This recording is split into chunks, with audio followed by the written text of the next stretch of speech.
Smart Business.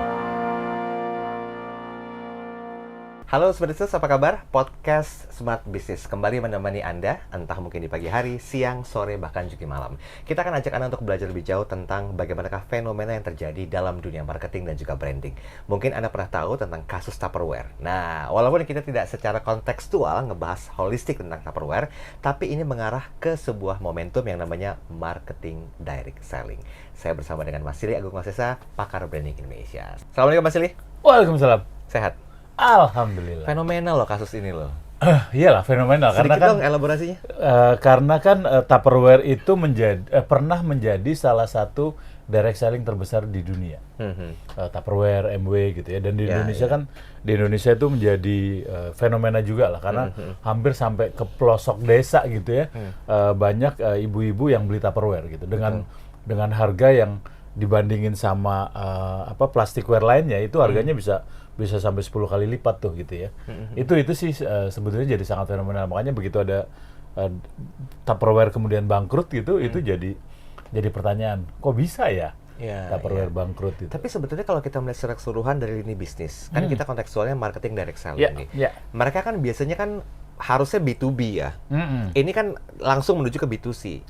Ini bagian dari kesalahan mereka nggak sih sebenarnya secara organisasi? Enggak sih, itu memang karakter bisnisnya direct selling kan kayak gitu. Direct selling kan kayak gitu. Jadi kan sebetulnya ada yang direct selling tuh ada yang multi level, ada yang single level. Tupperware menggunakan single level tuh. Tapi yang multi level juga banyak di Indonesia sampai sekarang juga banyak. Tapi kalau kita ngelihat karakteristik direct selling itu adalah basisnya adalah impulse buying. Jadi dia ngedorong konsumen, narik konsumen gitu untuk masuk ke lingkungan mereka dan terpengaruh, kemudian beli produk itu. Gitu. Produknya itu kemudian sangat dicintai karena tadi impulse buying. Kalau beli ini nanti tahun depan bisa naik haji. Kalau beli ini mobilnya akan ganti jadi Alphard. Kalau beli ini akan seperti itu. Itu yang impulse buying seperti itu yang kemudian mengakibatkan loyalitas tidak ada di marketing direct selling. Oh, justru loyalitasnya nggak ada. Loyalitas nggak terbentuk karena impuls kan. Loyalitas itu terbangun ketika buyingnya itu emotional buying. Jadi benar-benar ada kedekatan, ngerasa dapat solusi dan lain sebagainya itu yang dibangun oleh selama ini yang beberapa brand lain lah yang non direct selling gitu ya, distribusinya dibangun, marketingnya dibangun, brandingnya dibangun gitu. Nah, Tupperware ini ataupun brand-brand lain gitu ya, ada Tupperware, ada MW, ada HNI, di Indonesia ada banyak lah. Itu memang rata-rata memang kekuatannya adalah di impulse buying yang namanya direct selling. Apakah mungkin impulse buying ini relate dengan MLM, Mas Silly? Karena kan biasanya gini, ketika orang percaya dengan sebuah struktur MLM dengan pimpinan, diamond istilahnya apapun juga, menghasilkan impulse buying, masih relate nggak sih zaman sekarang yang udah pada go digital?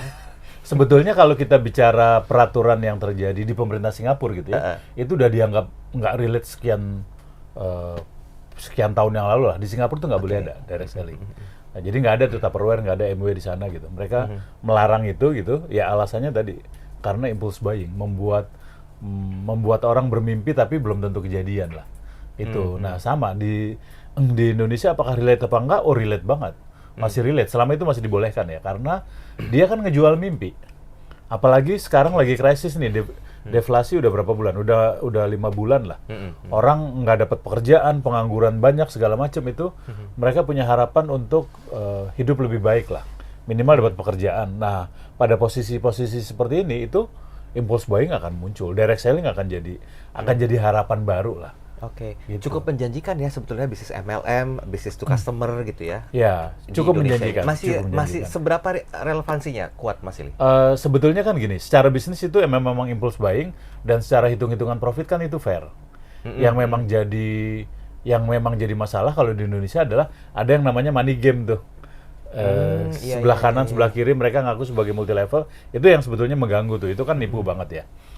Tapi kalau yang direct selling seperti Tupperware, MW, terus HNI itu memang hitung-hitungannya jelas. Gampangnya ini siapa yang kerja keras dia pasti sukses. Dia ya pastinya dalam tanda petik lah, yang kerja keras pasti sukses. Sehingga fair. Cuman memang ya kan namanya juga impulse buying, ngiming-ngimingin mimpi gitu. Kadang-kadang para download bawahnya tuh kok saya jadi lupa ya. Downline. Downline itu kemudian menjanjikan udahlah di sini 3 bulan, 6 bulan nggak usah ngapa-ngapain, lu dapat rumah gitu. Ya kan namanya Itu yang kemudian menjadi menyesatkan sebetulnya. Oke, sebentar. Saya mau menyinggung masalah konseptual awalnya nih. Apa sih yang mungkin diberikan oleh si pemilik bisnis itu ya, Ya. ketika MLM ini atau bisnis customer ini kok bisa gitu loh menarik perhatian dari calon konsumen yang notabene mereka juga ya masih ngawang-ngawang juga. Beli ini 6 bulan bisa dapat ini segala. Nah, itu strategi marketingnya bagaimana? Sebetulnya hampir sama kalau kita bicara Gojek, kalau kita bicara startup yang sekarang gitu ya, banyak, walaupun sekarang juga udah berubah. Yang mereka istilahnya burning money di depan. Nah, multi level itu juga sama. Mereka burning money di depan tuh. Jadi mereka harus punya uang awal gitu, karena nanti mereka harus menjanjikan kalau pembelian sampai sekian nanti akan ke Singapura. Pembelian sampai sekian akan umroh. Itu kan hadiah-hadiah itu udah harus taruh di depan.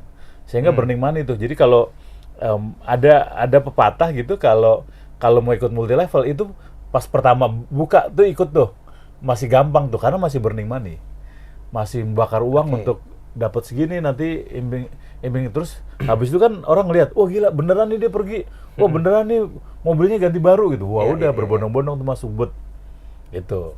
Oke. Jadi dari konseptual burning money ini memberikan satu janji dengan harapan mampu mengattract new customer gitu ya. Kita balik ke masalah Tupperware. Tupperware setahu saya nggak punya toko yang memang relevansi, orang bisa langsung lihat, pilih, bahkan beli dan transaksi gitu loh. Tapi kenapa kok bisnis ini masih bisa sustainable saat itu, Mas Ili? Ya, karena memang direct selling ya. Sebetulnya kalau kita melihat Tupperware yang paling fenomenal itu pada saat krisis tahun 98. Krisis 98 waktu itu, ya itu krisis kita terbesar lah ya, pada drop semua, banyak pengangguran gitu. Tupperware muncul dengan ide tentang womanpreneur, tentang ibu-ibu, tentang wanita yang punya usaha sendiri. Hanya modal beli starter kit gitu, kemudian mereka dikasih jadwal seminggu bikin pertemuan berapa kali, bikin arisan segala macam, itu fenomenal banget tuh.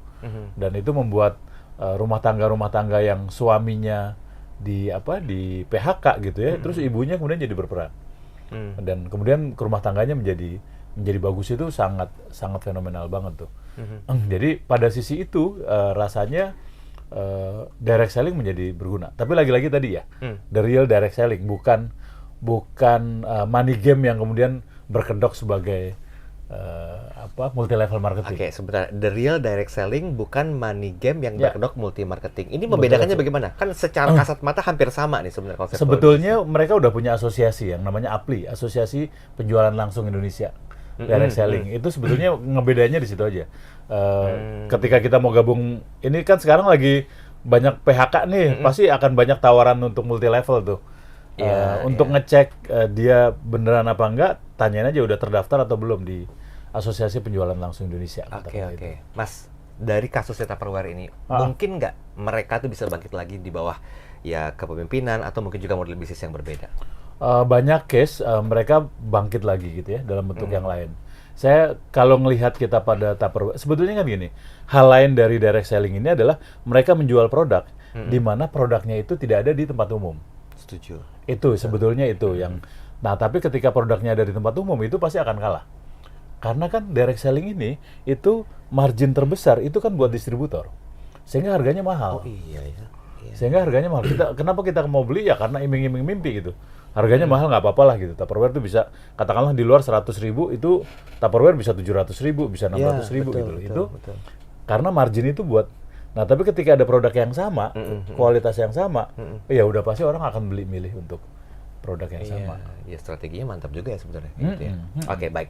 Ini kita nggak punya cukup waktu lama, tapi mungkin bagi Anda sebenarnya yang ingin tahu lebih jauh tentang strategi marketing, strategi branding, bahkan mungkin juga hal-hal lain yang berhubungan dengan konseptual branding, jangan lewatkan ketemu langsung dengan Mas Silih dalam program spesial tahunan kami, yaitu di Smart Business Outlook. Akan diselenggarakan di tanggal 14 November 2024 di Hotel Borobudur, Jakarta. Dari pagi sampai dengan selesai pastinya.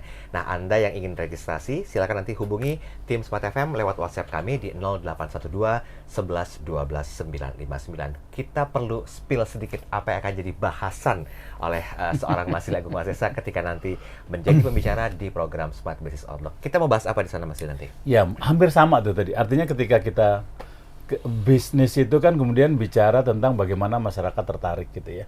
Kita mungkin 3 atau 4 tahun yang lalu tertarik dengan Gojek, tertarik dengan Gokar gitu ya, tertarik dengan startup lah yang muncul. Tapi sekarang kita kemudian mendapatkan bukti bahwa ternyata gabung sama Gojek, gabung sama Gokar, gabung sama GrabCar, para pengemudi ini semuanya ngeluh nih.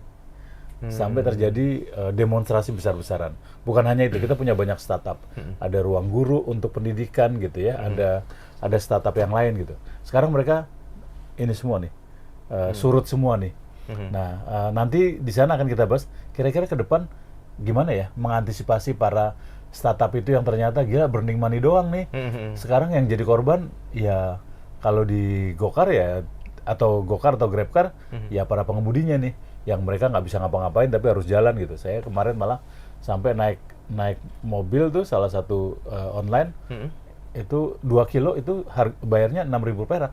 Oh iya. Lebih murah daripada naik beca. Oke. Di Jogja pula. Spill dong, walaupun jangan banyak-banyak nih Mas Silly. Terus gimana perusahaan-perusahaan yang notabene itu mereka ya mungkin dalam keadaan terpuruk ya, atau mungkin masih sustainable dengan produknya bisa bangkit, bisa tahan lama, bisa relevan lagi nih. Gimana tipsnya? Singkat aja. Iya, ya yang pertama adalah tahun depan ini kan krisis lumayan nih. Kelas menengah tuh udah rontok gitu ya. Kelas menengah, apalagi kelas menang mending tuh udah rontok tuh. Daya belinya turun sehingga mereka yang ada, yang kuat, yang tebal nanti adalah di masyarakat bawah nih. Kelas bawah lah penghasilannya. Yang kelas menengah masuk ke bawah, nah itu yang market hanya akan ada di situ. Tapi market di bawah itu kan permintaannya banyak tapi marginnya akan tipis tuh. Nah kira-kira gimana kita ngebangun brand pada saat daya belinya rendah nih. Oke. Itu. Jadi buat Anda para brand owner, jangan lupa silakan hadir di Smart Business Outlook 14 November 2024 di Hotel Borobudur, Jakarta dari jam 9 pagi sampai dengan selesai. Yang belum daftar silakan Anda bisa registrasi langsung sekarang juga ke 0812 11 12 959. Demikian podcast Smart Business. Terima kasih Mas Silly. Thank you. Kita ketemu lagi nanti ya. Siap. Saya Daryl Adam, sampai jumpa. Smart Business. Lead you better.